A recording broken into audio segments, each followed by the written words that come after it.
You, John Fitzgerald Kennedy, do solemnly swear. I, John Fitzgerald Kennedy, do solemnly swear.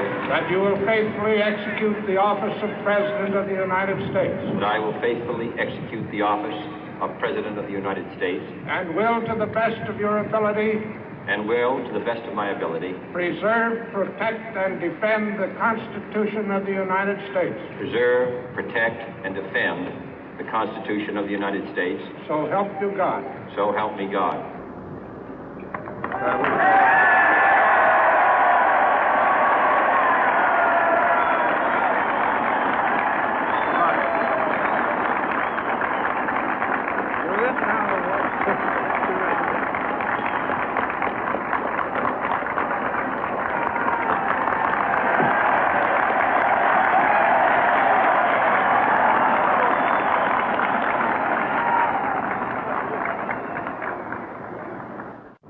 Vice President Johnson, Mr. Speaker, Mr. Chief Justice, President Eisenhower, Vice President Nixon, President Truman, Reverend clergy, fellow citizens. We observe today not a victory of party, but a celebration of freedom, symbolizing an end as well as a beginning, signifying renewal as well as change. For I have sworn before you and Almighty God the same solemn oath our forebears prescribed nearly a century and 3/4 ago.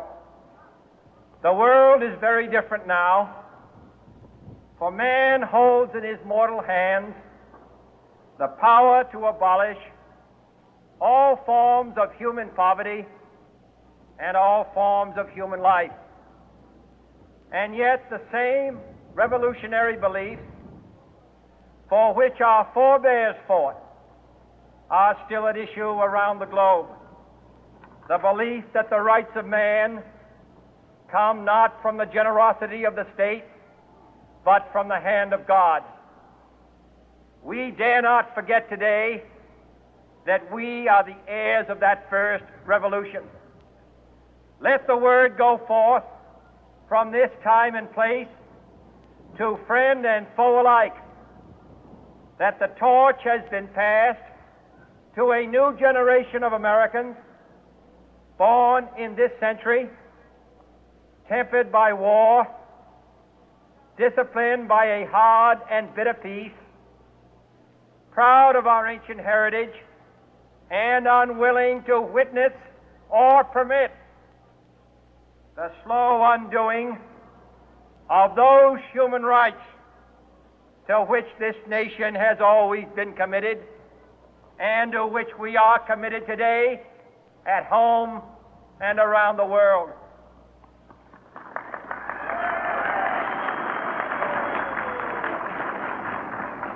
Let every nation know, whether it wishes us well or ill, that we shall pay any price, bear any burden, meet any hardship, support any friend, oppose any foe to assure the survival and the success of liberty.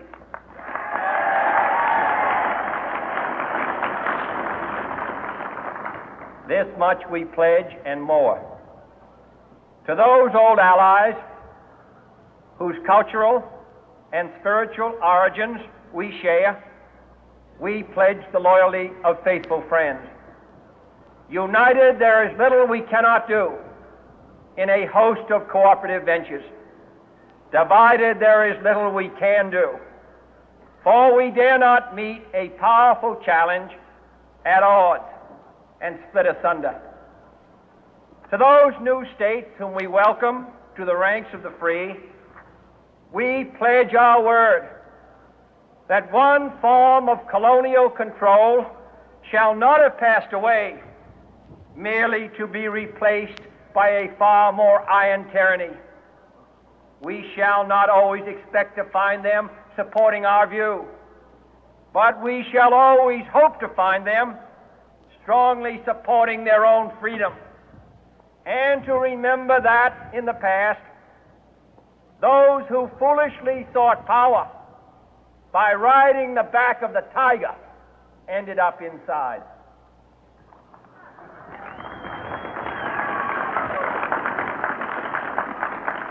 To those people in the huts and villages of half the globe struggling to break the bonds of mass misery, we pledge our best efforts to help them help themselves for whatever period is required, not because the communists may be doing it, not because we seek their votes, but because it is right.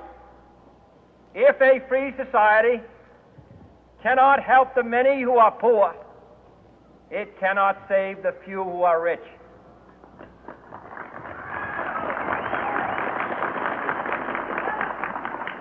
To our sister republics south of our border, we offer a special pledge to convert our good words into good deeds, in a new alliance for progress, to assist free men and free governments in casting off the chains of poverty.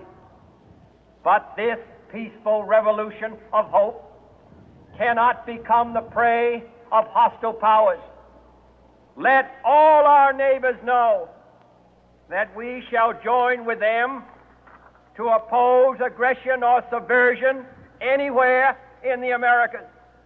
And let every other power know that this hemisphere intends to remain the master of its own house.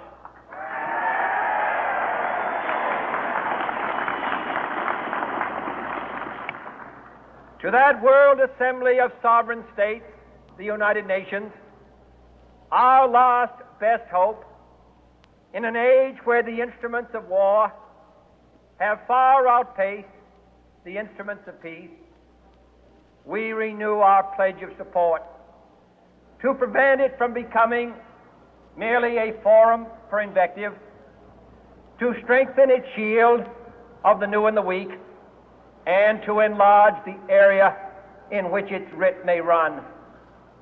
Finally, to those nations who would make themselves our adversary, we offer not a pledge, but a request that both sides begin anew the quest for peace.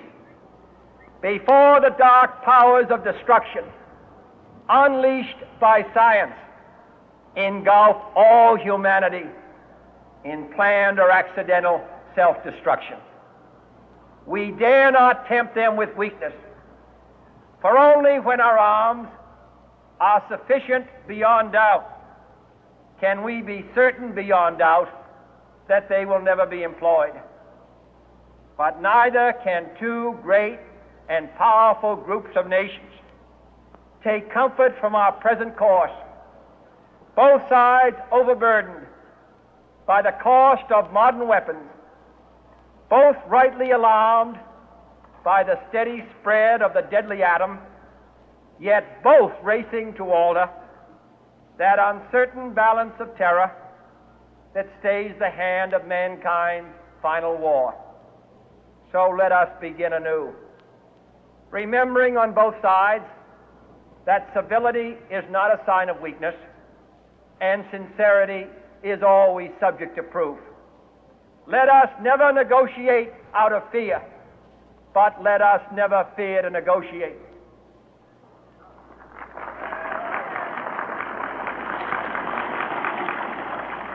Let both sides explore what problems unite us, instead of belaboring those problems which divide us. Let both sides, for the first time, formulate serious and precise proposals for the inspection and control of arms, and bring the absolute power to destroy other nations under the absolute control of all nations.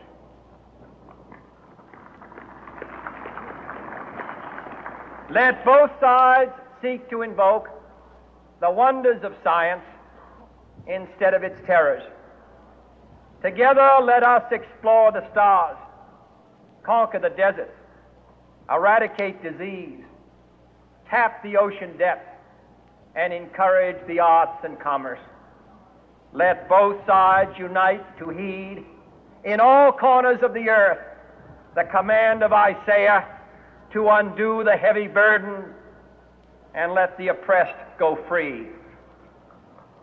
And if a beachhead of cooperation may push back the jungle of suspicion, let both sides join in creating a new endeavor, not a new balance of power, but a new world of law, where the strong are just and the weak secure and the peace preserved. All this will not be finished in the first 100 days, nor will it be finished in the first 1,000 days, nor in the life of this administration, nor even perhaps in our lifetime on this planet. But let us begin.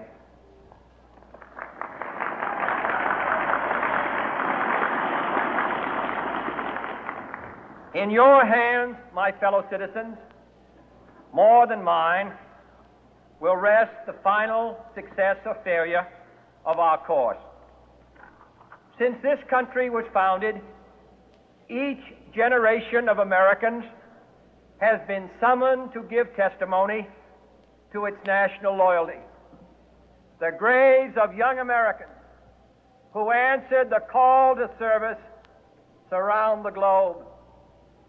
Now the trumpet summons us again, not as a call to bear arms, though arms we need, not as a call to battle, though in battle we are, but a call to bear the burden of a long twilight struggle, year in and year out, rejoicing in hope, patient in tribulation, a struggle against the common enemies of man, tyranny, poverty, disease, and war itself.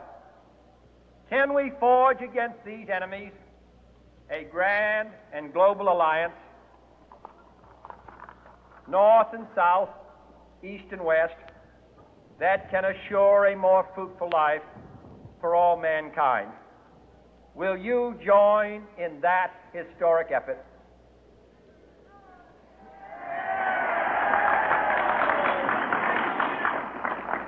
In the long history of the world, only a few generations have been granted the role of defending freedom in its hour of maximum danger.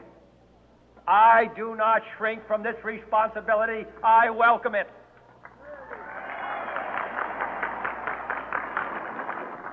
I do not believe that any of us would exchange places with any other people or any other generation. The energy, the faith, the devotion which we bring to this endeavor will light our country and all who serve it. And the glow from that fire can truly light the world.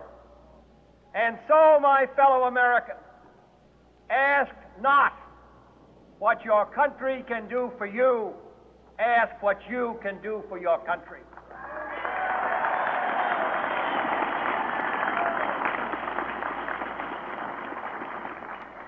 My fellow citizens of the world, ask not what America will do for you, but what together we can do for the freedom of man.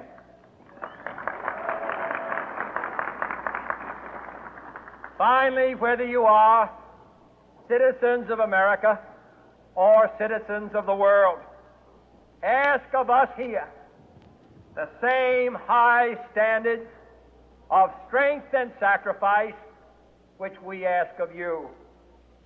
With a good conscience, our only sure reward, with history the final judge of our deeds, let us go forth to lead the land we love, asking His blessing and His help, but knowing that here on earth, God's work must truly be our own.